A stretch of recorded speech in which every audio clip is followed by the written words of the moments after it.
Direct sir. Sir yes sir. இதுதான் first movie. So எடுத்த உடனேயே லவ் மேரேஜ் அப்படின்னு வச்சுருக்கீங்க. உங்களுக்கு மேரேஜ் ஆகிடுச்சுல? ஆயிடுச்சு சார். ஸோ லவ் மேரேஜ் வச்சுருக்கீங்க, வாழ்த்துக்கள். பட் லவ் மேரேஜ் எவ்வளோ டிஃபிகல்ட் இருக்குது இப்போ நீங்கள் பார்த்து தான் வரீங்க. இந்த பேரை எப்படி சூஸ் பண்ணீங்க சார்? ஃபஸ்ட்டு எல்லாருக்கும் ஒரு கேட்சியான ஒரு டைட்டில் வேணுன்ற ஆசையில் சூஸ் பண்ணது தான் சார் லவ் மேரேஜ். அடுத்து இந்த கதைக்கு தேவைப்பட்டது இன்னொன்று. அண்டு எல்லாருக்குமே மேரேஜ்னாவே வந்து லவ் மேரேஜ் தான் ஒரு எக்ஸைட்மெண்ட்டான ஒரு விஷயமா இருக்கும். அரேஞ்ச் மேரேஜ்ன்றது ஒரு போரிங்கான விஷயம் தானே.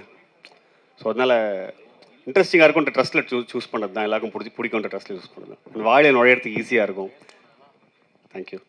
விக்ரமரூப் சார், மை கொடுங்க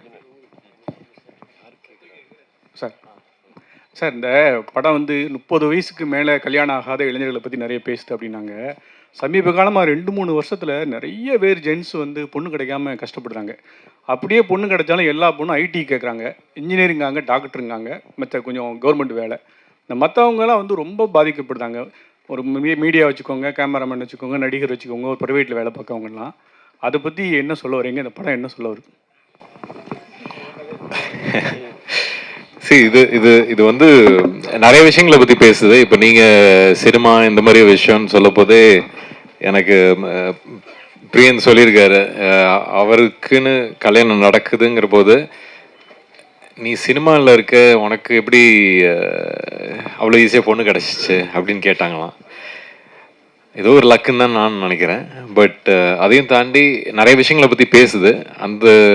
அதெல்லாம் நீங்கள் படம் பார்த்து புரிஞ்சுக்கணும்னு நான் நம்புகிறேன். ஏன்னா ஜாலியாக தான் சொல்லியிருக்கோம். யோசிக்க வேண்டிய விஷயம், ஆனால் ஜாலியாக சொல்கிற விதத்தில் சொல்லியிருக்கோம். நான் இப்போ ஏதாவது சொல்லுவேன் ஜாலிக்கு, அப்புறம் அதை எடுத்து வேறு ஏதாவது பிரச்சனையாக்கி விட்டுருவீங்க. ஸோ அதனால் உள்ளபடி நல்ல கேள்வி தான். பட் ஆனால் நீங்கள் கேட்ட கேள்விக்கு இவரோட அனுபவமே இருக்குது, அதுக்கு தான். ஆமாம். சான்றோலுங்க சார்.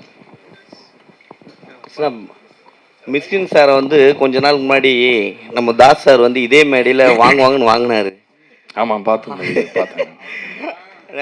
இதே இடத்துல அவ்வளோ பெரிய ஆளா அப்படின்னு கேட்டவர் திடீர்னு அவருக்கு நடிக்கிற படத்துலேயே, அவர் வில்லனாக நடிக்கிற படத்துலேயே இறக்கிருக்கீங்களே, அவர் வாய்ஸை எப்படி சூஸ் பண்ணீங்க? அவர் பாடுவாரான்னு முதல்ல இது பண்ணீங்களா? இல்லை, இது இந்த கேள்வி மிஸ்கின் பாடினதை பற்றி பேசணுமா இல்லை அதை பற்றி சொல்லணுமா? எப்படின்னாலும் சொல்லலாம்.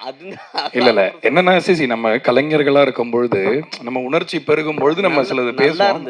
ஆமாம்மா. இல்லை என்னன்னா அது ஒரு இஷ்யூ சார்ந்து அவர் பேசினார். பட் தனிப்பட்ட முறையிலலாம் அப்படி எதுவும் இல்லைன்னு நான் நினைக்கிறேன். அவர் அப்படியும் சொல்லவும் இல்லை. அதே மாதிரி மிஸ்கின் சார்கிட்டையுமே நான் சொன்னேன், அவர் இந்த படத்தில் பாடி அவர் சூப்பர் நடிச்சிருக்காரா, சூப்பர் அப்படின்னு தான்.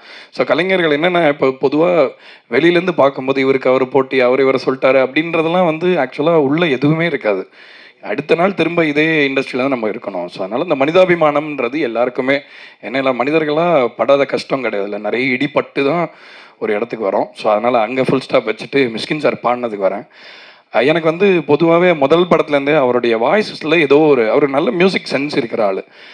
என்னோட குருநாதர் வந்து சஞ்சய் சுப்பிரமணியம் சொல்லி ரொம்ப ஃபேமஸ், உங்களுக்கு தெரியும், சங்கீத கலாநிதி, ரொம்ப பெரிய இசையில் வந்து ரொம்ப வல்லுநர்களுக்கு தான் அந்த விருது கொடுப்பாங்க. ஸோ அவரும் மிஸ்கின் சாரும் ரொம்ப க்ளோஸாக பழகுவாங்க, மியூசிக் பற்றி பேசுவாங்க, லிட்ரேச்சரை பற்றி பேசுவாங்க. நான் பேசும்பொழுதுமே வந்து உங்களுக்கு சொல்லி தெரியணுன்றதில்ல, அவ்வளோ ஒரு ஸ்பஞ்ச் மாதிரி அவர் அப்சர்வ் பண்ணாத விஷயமே கிடையாது. மியூசிக்னு வரும்பொழுது அவர் சிலது எதிர்பார்ப்பார் இல்லையா. ஸோ அந்த தயக்கம் இருந்தது. இந்த பாட்டை அனுப்பும்போது என்னடா சூப் சாங் அனுப்புகிறோமே அப்படின்ற ஒரு சின்ன தயக்கம் இருந்தது. பட் அதை கேட்டுட்டு வந்து அவர் அது மியூசிக்கெல்லாம் ரொம்ப, அந்த ஸ்ட்ரிங்ஸ்லாம் சூப்பராக இருக்கே, இந்த இடம் கையில் வந்ததெல்லாம் காணாமல் போகுது, இந்த லைனில் வந்து ஒரு சோல் இருக்குது அப்படின்லாம் நோட்டீஸ் பண்ணி சொன்னார். ஸோ அதனால் வந்து அவர் ரொம்ப சிறந்த பாடகர். ஆக்சுவலாக அவர் இன்னும் ரிலீஸ் ஆகாத ஒரு பாட்டு நான் அவர் பாடி ஒரு படத்தில் கேட்டேன், ஒருத்தங்க ப்ளே பண்ணி காமிச்சாங்க, அவ்வளோ அருமையாக இருந்தது. ஸோ அதனால் அவர் மியூசிக்குமே கற்றுக்கிறார், மியூசிக் படிக்க கூட செய்வாருன்றத கூட கேள்விப்பட்டிருக்கேன். ஸோ அதனால் ஒரு மியூசிஷியனாக தான் அவரை பாட கூப்பிட்டேனே தவிர ஒரு விளம்பரத்துக்காகவோ அதுக்காக கூப்பிடல. ஆக்சுவலாக ஒரு சிங்கராக ரொம்ப சிறப்பாக இருக்கும் அவர் பாடினான்றது தான் ஐடியா. தேங்க்யூ. டைரக்டர் சார், இப்போ சார் லவ் மேரேஜ், அரேஞ்ச் மேரேஜுங்கிறது ஒரு சமூகத்தில் சில கட்டுப்பாடுகளுக்குள்ளே அடங்கி திருமணம் செய்கிறது. லவ் மேரேஜுங்கிறது சில கட்டுப்பாடுகளை மீறி திருமணம் செய்கிறது. இப்போ இது லவ் மேரேஜை என்கரேஜ் பண்ணுற மாதிரி நீங்கள் படம் எடுத்துறீங்களா, இல்லை தவறுன்னு சொல்லி படம் எடுக்கிறீங்களா? இல்லை சார், எது ரைட் எது தப்புன்னு சொல்கிறது அளவுக்கு நான் இல்லைல்ல சார், எனக்கு அது ஐடியா இல்லை. நான் ஜாலியாக ஒரு படம் பண்ணுன்ற ஜோனில் தான் எடுத்தது சார். இந்த படத்தில் கருத்தோ அந்த மாதிரி விஷயங்கள்லாம் எதுவும் இல்லை. நீங்கள் சொல்கிற மாதிரி லவ் மேரேஜை ஆதரிக்கிற மாதிரியோ சரி, அரேஞ்ச் மேரேஜ் எதிர்த்து பேசுகிற மாதிரியும் இல்லை. அது அப்படி இல்லை. பட் பர்சனலாக கேட்டிங்கன்னா வேணால் சொல்லலாம் சார். பர்சனலாக லவ் மேரேஜ் ஒரு பெட்டர் சாய்ஸாக நான் ஃபீல் பண்ணுறேன். எனக்கு அது பெட்டராக இருந்திருக்கு. நான் லவ் மேரேஜ் பண்ணேன், எனக்கு பெட்டராக இருந்துச்சு. எல்லாரும் அதே மாதிரி பண்ணால் நல்லா தான் இருக்கும், சூப்பராக இருக்கும், ஜாலியாக இருக்கலாம் sir. Doctor sir, sir love marriage அதில் லவ்வில் மேலே வந்து ஒரு அண்டர்ஃபீல் கோடு வருது. ஏன் அந்த அண்டர்ஃபீல்? ஏன்னா வந்து இப்போ நம்ம படித்தோன்னு வச்சிங்களேன், பாதிலே நிப்பாட்டினா அந்த கோடு போடுவாங்க. ஏன் அந்த கோடு? ஒருவேளை லவ் மேரேஜ் வந்து சக்ஸஸ்ஃபுல்லாக ஆகலையா? சார் உண்மையை சொல்லணும்னா இதுக்கு ஏதாவது இன்டெலெக்சுவலாக சொல்லணும்னு ஆசையாக இருக்குது சார். சொல்லுங்கள். ஜெனுனாவே டிசைனர் தான் சார் பண்ணார். இது இதுலேருந்து ஏதாவது எடுத்து சொன்னால் சூப்பராக இருக்கும், ஏதாவது கண்டென்ட் ஆகணும் ஆசையாக இருக்குது. எனக்கு டக்குன்னு தோண மாட்டேன், அவ்வளோ ஸ்பான்டேனியஸாக வரல சார். ஐயா வந்து சொல்லிட்டுருப்பா டக்குன்னு, எனக்கு வர மாட்டேங்குது. உண்மையாகவே டிசைனர் பண்ணி கொடுத்தாரு சார். என்கிட்ட ஒரு ஃப்ரெண்ட் இருக்கார், ரொம்ப இது பார்க்குற ஒரு ராசி பார்க்குற ஒரு ஃப்ரெண்ட் ஒருத்தர் இருக்கார், இங்கே கூட இருக்கார், சொல்ல விரும்பல. அவர் வந்து மேலே இழுத்து இருக்கு, இது கீழே இறங்கி இருக்கு, என்ன ராசி பார்த்தீங்க அப்படின்னாரு. எனக்கு ஒரு மாதிரி ஷாக்கிங்காக இருந்துச்சு. நான் இப்போ 8-10 வருஷம் சினிமாவில் இருக்கு, இப்படி ஒரு ராசி யாருமே சொன்னது இல்லையே, எப்படின்னு யோசிச்சாரு. இப்போ நீங்கள் அதை கேட்கும் போது எனக்கு அதுதான் சார் ஞாபகம் வருது. பட் ரேண்டமாக டிசைனர் பண்ணார் சார். எல்லோ டூத் ஒரு Kerala designer sir. Music doctor sir, sir எப்பவுமே வந்து மிஸ்கின் சார் வந்து இளையராஜா பற்றி தான் பெருமையாக பேசிகிட்டே இருப்பார். அவர்கிட்ட கேட்டால் பாடல்கள் வந்து என்ன வேணால் சொல்லுவார். ஸோ உங்ககிட்ட ஏதாவது சொன்னாரா, இல்லை அவர் அவர் பண்ணுற பாட்டு தான் பண்ணுவேன்னு சொல்லியிருந்தாரா, மென்ஷன் பண்ணியிருந்தாரா ஏதாவது? என்ன உங்கள் லாஸ்ட் இது இல்லை என்னன்னா இளையராஜாவுக்காக தான் நான் பாடுவேன்னு ஏதாவது சொல்லியிருந்தாரா? இல்லை, அவர் நம்மளுக்காக பாடியிருக்காரு. அப்படி இல்லை. அதாவது என்னென்னா, நான் அதை எப்படி புரிஞ்சுக்கிறேன் உங்கள் கேள்வின்னா, அவர் வந்து ரொம்ப என்டார்ஸ் பண்ணுற ஒரு கலைஞராக இளையராஜா சார் தான் இருக்கார். மற்றவங்களுக்கு எப்படி பாடுறாரு அப்படின்றதான் உங்கள் கேள்வியா? ஓகே. ஸோ ஆக்சுவலாக என்னென்னா, நம்ம எல்லாருமே இப்போ நானுமே வந்து ராஜா சாருக்கு ஒரு பாட்டு பாடினேன்னு ரிலீஸ் ஆகலாது.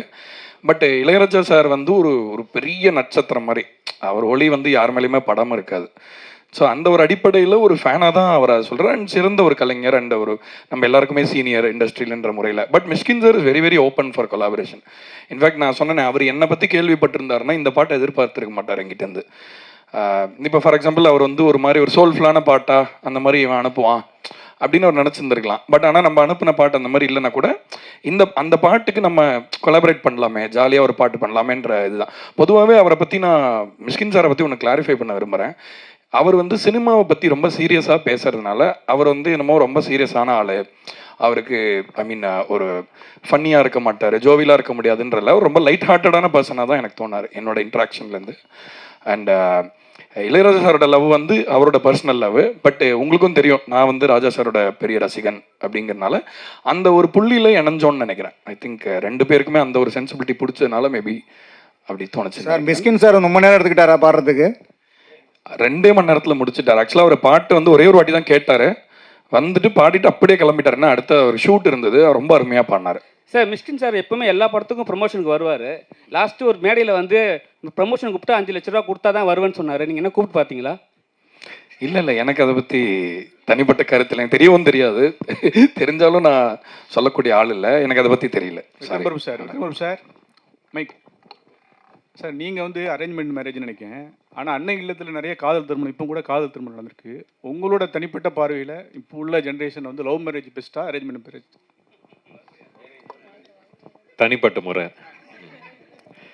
தனிப்பட்ட முறையில் லவ் இல்லாமல் மேரேஜ் ஒர்க் ஆகாது, அது தெரிஞ்ச ஒரு விஷயம். காலம் மாறிக்கிட்டு இருக்கு, அதுக்கேற்ற மாதிரி படங்களும் மாறிக்கிட்டு இருக்கு. படங்கள் மாறுறதே மக்களுக்காக தான், மக்களும் மாறிட்டாங்கன்னு நம்புகிறேன். ஸோ லவ் தான். ஆக்சுவலி லவ் அண்ட் மேரேஜ் ரெண்டுமே 2 விதமான ஒரு மாதிரி ஒரு அன்கம்ஃபர்டபுள் ஜோனுக்குள்ளே போயிட்டே இருக்குது. அடுத்தடுத்த ஜென்ரேஷன் போக போக லவ்லேயும் கமிட் ஆகிறதுக்கு கொஞ்சம் பயப்படுறாங்க, மேரேஜ் கமிட்மெண்ட்டுக்கும் பயப்பட ஆரம்பிச்சிருக்காங்க. அதுக்கு இந்த படத்தில் ஏதாவது மெசேஜஸ் இருக்கா? மேம் மெசேஜ் நம்ம ஒன்று சொல்ல ட்ரை பண்ணியிருக்கோம். அது மெசேஜ் அளவுக்கு நம்ம சீரியஸாக பேசல அந்த விஷயத்தை, அதையுமே ஜாலியாக தான் பேசியிருக்கோன்றதுனால அது மெசேஜாக எடுத்துக்க முடியல. பட் கண்டிப்பாக டேக் அவே இருக்குது மேம். ஆப்வியஸாக அவங்கவுங்க சாய்ஸ் தான். நான் இப்போ என்னோட சாய்ஸ் தான் சார் ஃபஸ்ட்டு சார் கேட்ட சார் கிட்டே சொன்னேன். லவ் மேரேஜ் இஸ் மை சாய்ஸ்ன்ற ஒரு விஷயம் இருக்குது. அவங்கவுங்க சாய்ஸ்க்கு விட்டுறது பெட்டர். இப்போ வந்து எனக்கு கடவுள் புண்ணியத்தில் லவ் பண்ண ஒருத்தவங்க கிடச்சாங்க, என்ன லவ் பண்ணாங்க திரும்பன்ற போது எனக்கு அது மேரேஜுக்கு போய் நின்றுச்சு. நான் வாய்ப்பு கிடைக்காம சுற்றிட்டு இருந்தால் வந்து நான் லவ் மேரேஜ்னு சொல்லியிருக்க மாட்டேன் சார்ட்ட, அரேஞ்ச் மேரேஜ் தான் பெஸ்ட்டுன்னு இருப்பேன். எங்கள் அப்பா காலில் போய் விழுந்து ஒரு பொண்ணு பார்த்தாங்கன்னு கேட்டிருப்பேன்.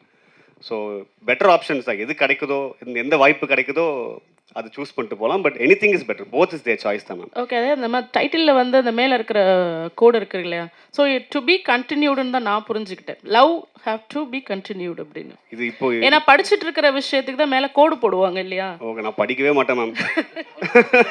ஸோ லவ் வந்து கண்டினியூ அப்படிங்கிறது தான் அது எனக்கு அந்த மாதிரி தான் தோணுச்சது. சூப்பர் மேம், எனக்கும் இப்போ அப்படி தோணுது மேம் நீங்கள் சொன்னதுக்கப்புறம். நான் தெரிஞ்சுக்கிறேங்க மேம்.